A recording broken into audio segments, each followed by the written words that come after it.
बिस्मिल्लाहिर्रहमानिर्रहीम। अस्सलाम वालेकुम। नाइन्थ क्लास, उम्मीद करती हूँ आप सब खैरियत से होंगे।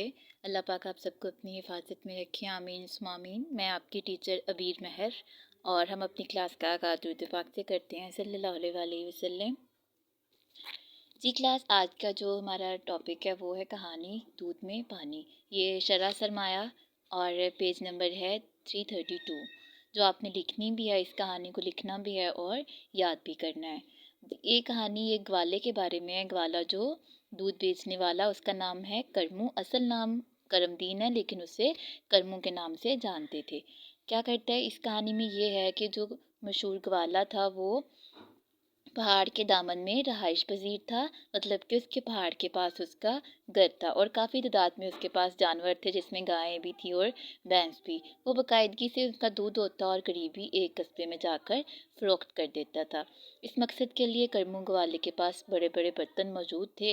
वो होता ये था इसमें कि जब वो दूध फ़रोख्त करने के लिए जाता था तो रास्ते में एक नदी आती थी। नदी के ऊपर आम दरख्त के लिए पुल बना हुआ था। आम दरख्त मतलब के आने जाने के लिए, लोगों के गुजरने की जो जगह थी, वहाँ पे पुल बना हुआ था। और वहाँ से वो क्या करता है कि रोज़ रुकता और नदी में से पानी भर के दूध में मिला देता था। इस तरह दूध बढ़ जाता और उसकी आमदनी में इजाफा होता गया, क्योंकि इंसान फितरती लालची होता है। उसके जहन में भी लालच आया कि उसने दूध को बढ़ाने के लिए उसमें पानी डाला।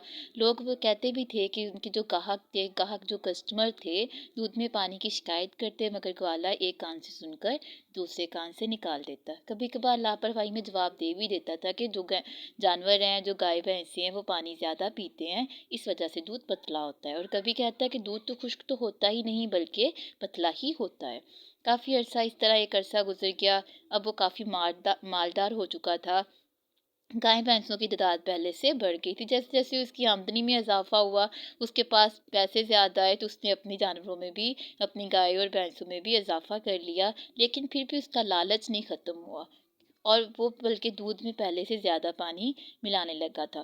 पहले तो उसके पास जानवर ज़्यादा थे और उसने क्या किया कि दूध ज़्यादा होने के बावजूद पानी की मिकदार को और बढ़ा देता है और ज़्यादा पानी मिलाना शुरू कर देता है।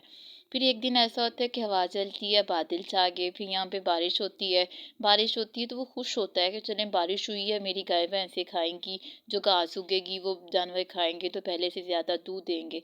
और बारिश ऐसी होती है कि वो रुकने का नाम ही नहीं लेती है।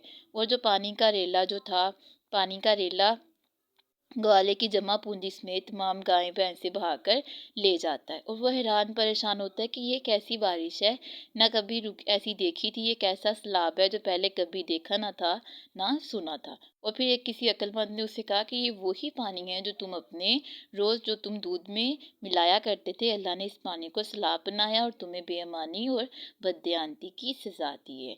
हाँ जी बच्चे, ये भी एक सबक है। कहानी जो होती है उसका मकसद होता ये है कि आपको कुछ सिखाया जाए।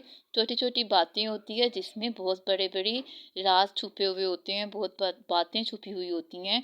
जैसे कि ये एक लेसन ही है जो आपको बताया जाता है कि अगर कोई बददियानती करोगे या किसी के साथ बेईमानी करोगे या अमानत में ख़यानत करोगे तो उसका अंजाम बुरा ही होता है। जैसे कि अब यहाँ पे है कि लालच बुरी बला है। एक तो इसका ये हो गया मॉरल लेसन, जो इसका अखलाकी सबक है। दूसरा बददियानती की सज़ा है। तीसरा जैसा करोगे वैसा भरोगे।